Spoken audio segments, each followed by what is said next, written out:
ముందు నేను చేసి చూపిస్తాను, తర్వాత మీరు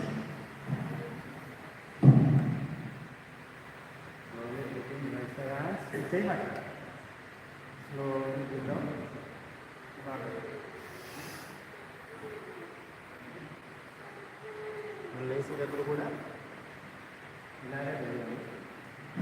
నాకు పూర్తిగా అవుతుంది. కొంతమందికి ఇక్కడ దాకే వస్తుంది, కొంతమందికి ఇక్కడికి వస్తుంది, కొంతమందికి పూర్తిగా వస్తుంది. Your choice. మీకు ఎక్కడికి కన్వీనియంట్గా ఉందో అక్కడ దాకా అయిపోయింది. బలవంతంగా పెంచు. ఓకే, చేద్దామా? Slowly rice hands, slowly bring out, touch the bed floor.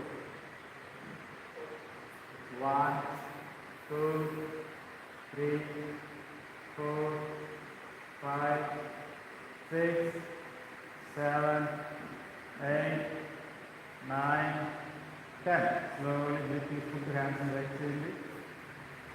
Breath వదులుతూ సైడ్ తీసుకురండి. అందరూ ఆల్మోస్ట్ టచ్ చేశాను అనుకుంటా, ఒకరిద్దరు లాగా. Once more, slowly raise the hands, breathe in, breathe out, slowly touch the bed floor.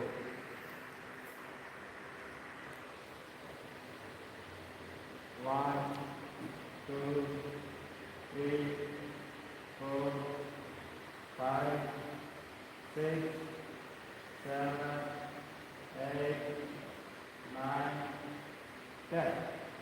Slowly breathe in, right hand, slowly breathe out.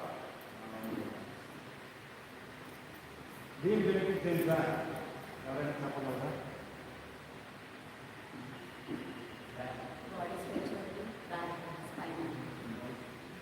More benefit చెప్పండి. ఇది కాదు,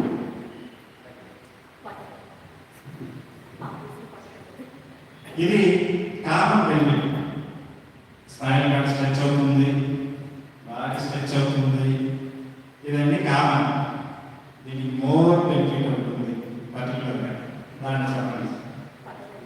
ఎస్, ఒబేసిటీ తగ్గుతుంది. దాంతోపాటు ఈరోజు సమాజంలో ఎక్కువగా ఫేస్ చేసేది పిల్లల నుంచి పెద్దదాకా, సార్ నేను ఏ తిన్నా లోటింగ్గా ఉంటుంది, అనవడం లేదు, ఎంచేపు తెలియలేదు అన్న వాళ్ళు ఇప్పుడు మందకి ఆరోగ్యాన్ని చూస్తున్నాం. వాళ్ళకి చక్కగా ఉపయోగపడుతుంది.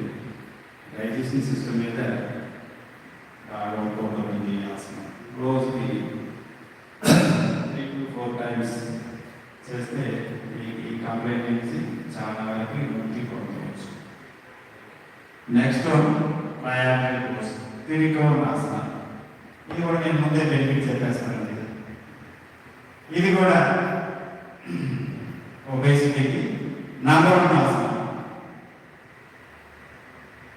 ఓకే, చేద్దాం. ముందు నేను చేసి చూపిస్తాను, తర్వాత మీరు చేయండి.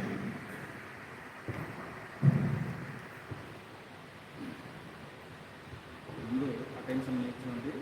తర్వాత లెఫ్ట్ లెగ్, రైట్ లెగ్ని 3 feet వెనక్కి పెట్టండి. హ్యాండ్స్ని సమస్యలు పెట్టండి. స్లోగా బ్రీత్ వదులుతూ ముందుకు మీరు ఎంత దాకా బాడీని ఉంచగలిగితే అక్కడ దాకా. కొంతమంది ఇక్కడ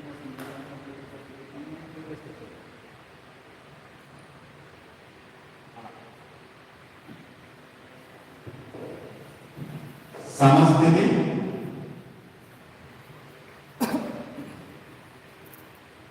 అందరూ రైట్ లెగ్ బ్యాక్ పెట్టండి, లెఫ్ట్ లెగ్ ముందు పెట్టుకోండి. పెట్టండి. స్లోగా లెఫ్ట్ సైడ్ డౌన్ అవ్వండి.